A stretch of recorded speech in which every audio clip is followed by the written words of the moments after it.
कहानी सन 1996 की है।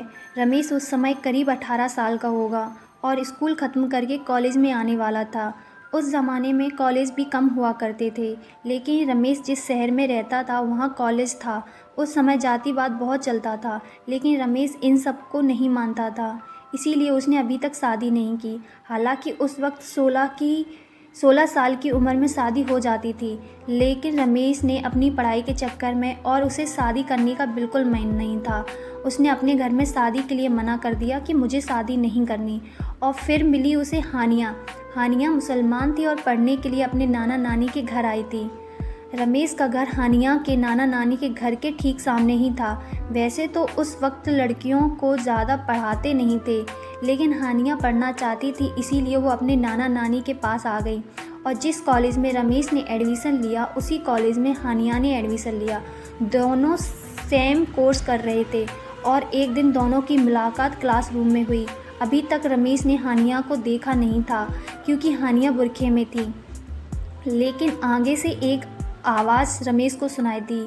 सर, हमें ये समझ नहीं आया, क्या आप दोबारा बताएंगे?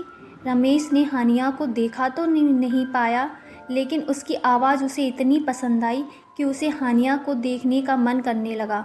वो पीछे बैठा बार बार हानिया को देख रहा कि किसी तरह से उसका चेहरा देख ले, लेकिन बुरखे से हानिया का चेहरा नहीं दिखा। कुछ देर बाद रमेश ने हानिया को घर जाते देखा और उस बार उसकी आंखें देखी। उसे हानिया से प्यार होने लगा।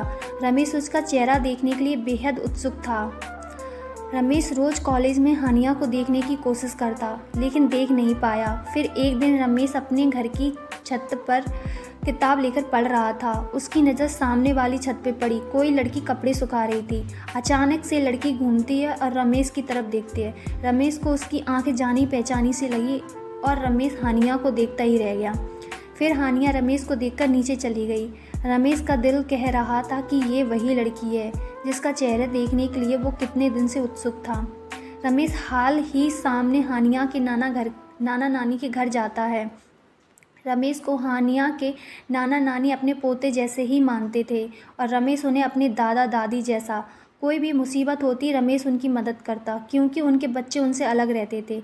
जैसे ही रमेश गया और दादी के गले लगते हुए बोला, बहुत भूख लगी है दादी, जल्दी कुछ खाने को दे दो। दादी हंसते हुए बोली, आ गया शैतान, चल दादाजी के पास बैठ, मैं खाना लेकर आ रही हूँ। हानिया उसे चुपके से देख